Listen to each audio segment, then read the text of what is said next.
जी अस्सलाम वालेकुम, मैं हूं शकील अनवर कमाल और हाजिर खिदमत हूं आपके सामने स्टॉक मार्केट का वीकली राउंड अप लेकर के। और इस वीक की जो सबसे बड़ी खबर है वो आप जानते ही हैं कि स्टॉक एक्सचेंज अपने हायर लेवल्स को क्रॉस करता हुआ जा रहा है और KSE 100 इंडेक्स ने 68,400 के ऊपर इस वीक के एंड पे क्लोजिंग दी है। इसकी तमाम वजूहात को हम जानने की कोशिश करते हैं कि स्टॉक मार्केट में तेज़ी क्यों हो रही है और पाकिस्तान के इस वक्त मैक्रो इकोनॉमिक इंडिकेटर्स क्या बता रहे हैं।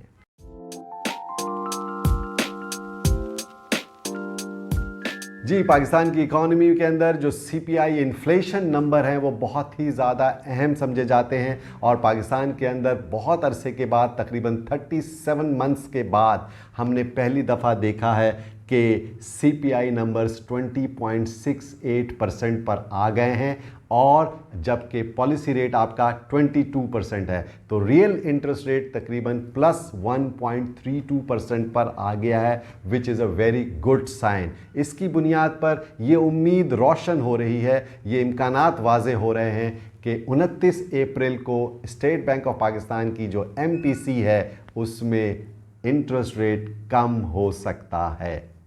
और इंटरेस्ट रेट कम होने की इम्कानात पर ही स्टॉक मार्केट के अंदर तेज़ी होती हुई नज़र आ रही है। जी, दूसरी एक अहम खबर ये है कि पाकिस्तान का जो तिजारती खसारा है, ट्रेड डेफिसिट, वो कम हुआ है और इस माली साल के पहले 9 माह में जुलाई से लेके मार्च तक इसमें तकरीबन 24% की कमी देखने में आई है और इसकी बुनियादी वजह कुछ टेक्सटाइल की मसनूआत की एक्सपोर्ट्स में इजाफा है। गो के वर्ल्ड बैंक ने अपनी रिपोर्ट जो कि पाकिस्तान के बारे में शाया की है उसके अंदर पाकिस्तान की मईशत को दरपेश चैलेंजेस का भी लिखा है और उसमें जो सबसे अव्वलीन चैलेंज है वो पाकिस्तान का तिजारती खसारा है। दूसरी अहम बात यह है कि पाकिस्तान का दारोमदार एक्सटर्नल फाइनेंसिंग के ऊपर है, जिसकी वजह से पाकिस्तान की मईशत बहुत ज़्यादा मुश्किलात का शिकार है। वर्ल्ड बैंक की रिपोर्ट के बारे में मुफस्सल तज्ज़िया मैं इंशाल्लाह जल्द ही आपको अगली वीडियो में दूंगा, लेकिन आज हम बात करेंगे पाकिस्तान के अंदर US डॉलर के कुछ इनफ्लोज़ की भी। और वो इनफ्लोज़ आए हैं तकरीबन $82 मिलियन के, जो कि पाकिस्तान के T-बिल्स के अंदर ये सरमायाकारी बाहर से आई है, जो कि गुज़िश्ता 4 साल में हमने नहीं देखी थी। उसमें रिकॉर्ड हाई पर है इस वक्त ट्रेजरी बिल्स के अंदर इन्वेस्टमेंट्स।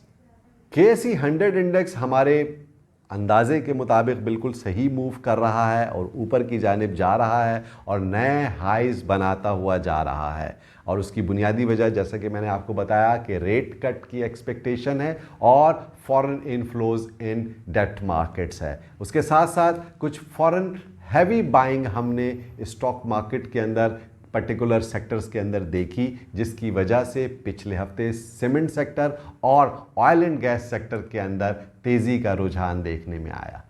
हम पाकिस्तान की मईशत को दरपेश चैलेंजेस की जब बात करते हैं तो सबसे बड़ा इंपॉर्टेंट मसला है वो है oil prices. International oil prices चूँकि तेज़ी की तरफ जा रही हैं, बढ़ रही हैं और ये बहुत तशवीश की बात है पाकिस्तान की मईशत के लिए, क्योंकि पाकिस्तान का जो लार्जेस्ट इम्पोर्ट बिल है वो ऑयल की इम्पोर्ट का ही होता है, जिसकी वजह से पाकिस्तान के फॉरेन एक्सचेंज रिजर्व्स के ऊपर भी दबाव पड़ेगा, रुपए की कदर के ऊपर भी दबाव पड़ेगा और पाकिस्तान में महंगाई की शरह भी बढ़ने के इम्कानात होते हैं।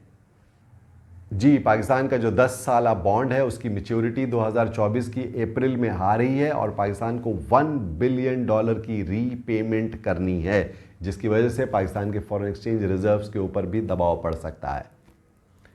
लेकिन उसके सामने ही IMF से जो स्टैंड बाई एग्रीमेंट हुआ था उसकी $1.1 बिलियन की ट्रेंच भी अप्रैल में आ जाएगी, तो पाकिस्तान के जो फॉरेन एक्सचेंज रिजर्व्स हैं वो $8 अरब के करीब मुस्तहकम ही रहेंगे। Overall stock market positive behave कर रही है अक्रॉस द बोर्ड। हमें वॉल्यूम्स भी बढ़ते हुए नज़र आ रहे हैं और वैल्यूज़ में भी इजाफा होता हुआ नज़र आ रहा है। इकॉनमी ट्रैक पर आती है तो हम इस साल के आखिर तक बहुत अच्छी मार्केट के अंदर